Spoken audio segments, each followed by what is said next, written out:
Облыс әкімі Қайрат Қожамжаров аудандармен танысуын одан әрі жалғастыруда. Өткен аптада ол өңір басшысы ретінде әзірге ең ұзаққа созылған іс-сапарда болды. 4 күн ішінде ол 8 ауданды аралап, ондағы кәсіпорындар мен мекемелерге бас сұқты. Уақыт тығыз, жол ұзақ, жүріс көп болғанымен облыс әкімі біраз нәрсені көріп, көңілге түйіп үлгерді. Іс-сапар үстінде Қайрат Қожамжаров өңірді дамыту жөніндегі ұстанымын алға тартты. Бізге ауылдардың неден қиындық көріп, неден қиналып отырғанын анықтау керек. Ол тұстарымызда анық білгенде ғана біз жағдайды түзей аламыз.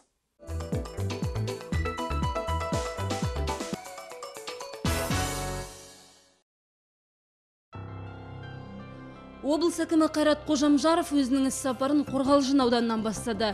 Өңір басшысын Сабынды ауданында жақында ғана ашылған мешіт жұмысы қызықтырды. Мұнда қазақ және араб тілінде дәріс беретін медресе бар. Астана агропродукт серіктестігінің ет комбинаты да жұмыс бағдарламасына енгізілген. Өңір басшысы осында шығарылатын өнім түрлерімен де танысты. Жұмыс қалыпты, бірақ шикізат мәселесі өткір.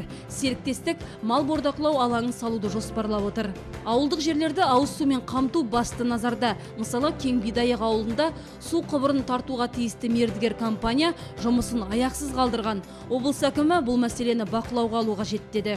Бұл күні өңір басшысы Қорғалжын аудандық ауруханасында және білім ошақтарында болып, сонымен қатар сирек кездесетін аң-құстар ерекше қорғалатын қорықтың жұмысымен де танысты. Қарашалғын ауылдық округінде 4 түлік өсірумен айналысатын Нұрбақыт шаруа қожалығы бар. Алдағы уақытта өсімдік шаруашылығын дамытып, мал басын көбейту жоспарда тұр, деді қожалық жетекшісі. Іс-сапары Целиноград ауданында жалғасқан облыс әкімі мал шаруашылығын дамытуға үлес қосып жатқан Шалқар серіктестігінде де болды. Мұнда 400-ден астам асыл тұқымды ірі қара өсірілуде. 2 жылдан кейін 100 бас тананың еті сатылымға шығарылмақ. Осы ауданға қарасты Астана Феникс кәсіпорны өткен жылы 50 миллион дана жұмыртқа мен 225 тонна құс етін өндіріп, Астана қаласының азық-түлік белдеуін дамытуға үлесін қосты. Облыс әкімі аудан активімен де кездесті. Назарда тұрғаны мемлекеттік бағдарламаның дұрыс жүзеге асырылуы, ал қаржылай қолдау мәселесіне аудан әкімдері өздері қозғау салуы тиіс, деді өңір басшысы. Шын мәнінде дегенде сіздер білесіздер, облыстың бюджеті республикалық трансферттерге көп бағынышты. 75%. Тек қана биыл ғана, қанша көп жылдардың ішінде биыл ғана облыста артық ақша болды. Оның құны 1 миллиард 200 миллион теңге.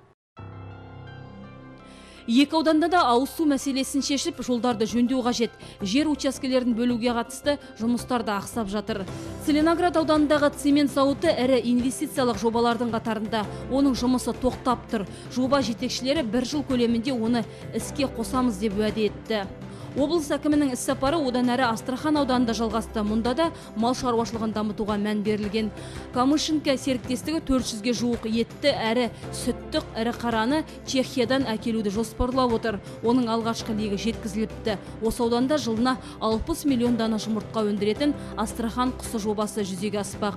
Бұдан бұлай өңір басшысының іс-сапарына облыстық басқарма басшылары да қатысатын болды. Өңірлердегі ахуалды ведомство жетекшілері өз көзімен көруі тиіс. Сосын ғана нақты шешім қабылдауға болады, деді актив жиналысында облыс әкімі. Кездесу барысында жергілікті тұрғындар өз сауалдарына жауап алды. Облыс әкімі іс-сапар барысында Егіндікөл ауданындағы бірқатар нысандарды да аралады. Мұнда бизнестің әлеуметтік жауапкершілігі жоғары деңгейде. Жергілікті кәсіпкерлер балабақша, мәдениет үйіне көмек қолын созған.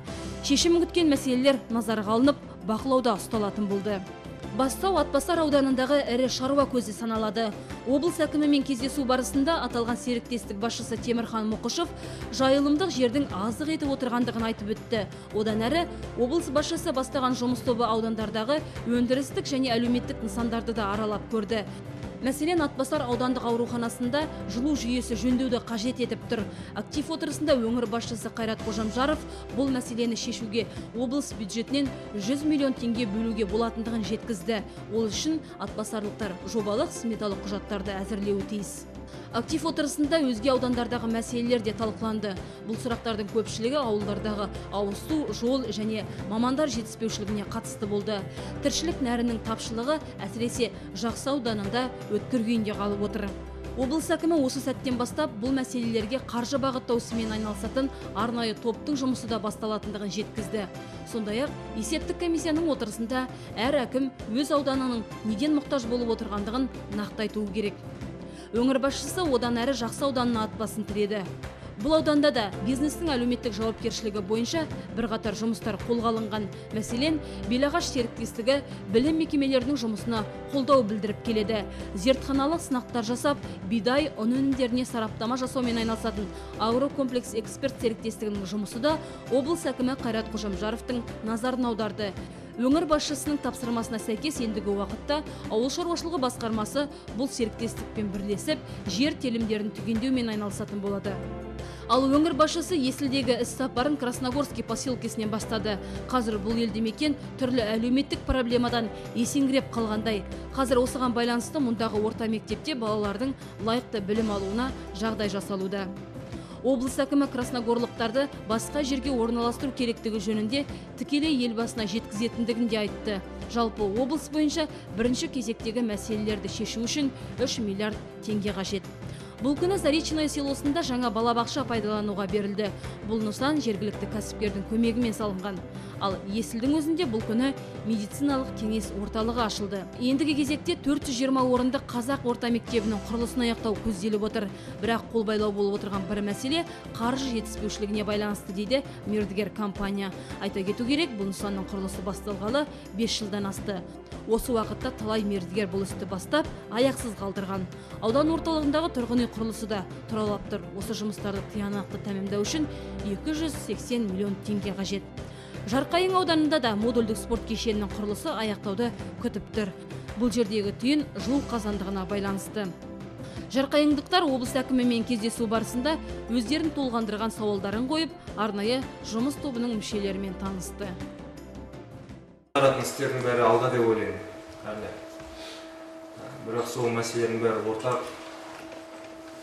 ортақ мақсатта, ортақ іс-әрекетпен, ортақ оймен жасап, қолымыздан келгенше халқымызға қызмет жасап, халықтың өмірінің деңгейін жоғарылатуға бәріміз де өз үлесімізді қосу керек деп ойлаймын.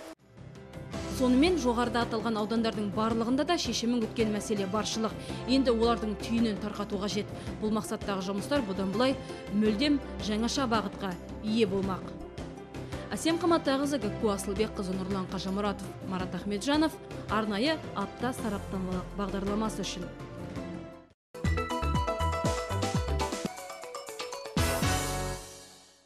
Ақмолалықтар үшін Астананың азық-түлік белдеуін қажетті ауыл шаруашылық өнімдерімен қамтамасыз ету қаншалықты тиімді? Ал жөнелтіліп отырған тауарлар елордалықтардың сұранысын толық қанағаттандыра ма? Осы және Астананың азық-түлік белдеуіне қатысты басқа да маңызды мәселелер сенбі күні облыстық әкімдікте өткен дөңгелек үстел барысында әңгімеге өзек болды. Ситуация, произошедшая в 2011 году. 2011 жылы бірқатар мәселелер туындады. Шаруалар қажетті жұмысты уақытылы атқарған жоқ. Қосымша несиенің қарастырылмауы оған басты себеп. Өңірде ауыл шаруашылығы қарқынды дамып келеді. Ақмолалықтар Астананы ұн, картоп және жұмыртқамен толық қамтамасыз етіп отыр. Алайда бас ашық басқа да мәселелер бар. Алдағы уақытта осыларды негізге ала отырып, жұмысты жетілдіре түсу қажет делінді жиында.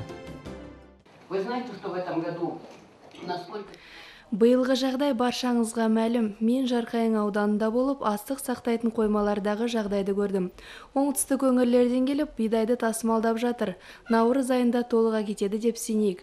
Өйтпегенде диқандардың еңбегі ысырап болады.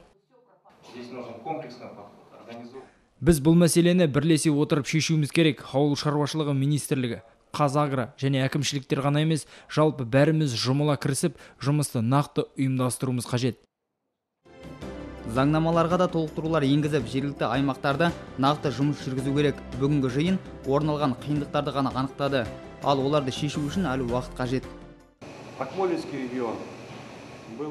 Елбасы көтерген мәселе Ақмола облысында жоба ретінде жүзеге асырылып келеді. Яғни президенттің айтқаны Астана қаласының азық-түлік белдеуін сапалы ауыл шаруашылық өнімдерімен қамтамасыз ету. Бүгін көтеріліп отырған мәселелерді біз ой елегінен өткізіп, үкіметтің қарауына жібереміз. Егерде заңға өзгерту қажет болса, ол жағында ескереміз. Дөңгелек үстелдің қорытындысын және Астананың азық-түлік белдеуіне қатысты туындап отырған мәселелер мен зор мүмкіндіктер жайында хабарымыздың келесі көрсетілімінде толығырақ айтамыз. Достық Талғатұлы, Айнагүл Темірханова, Виктор Поляный, Апта.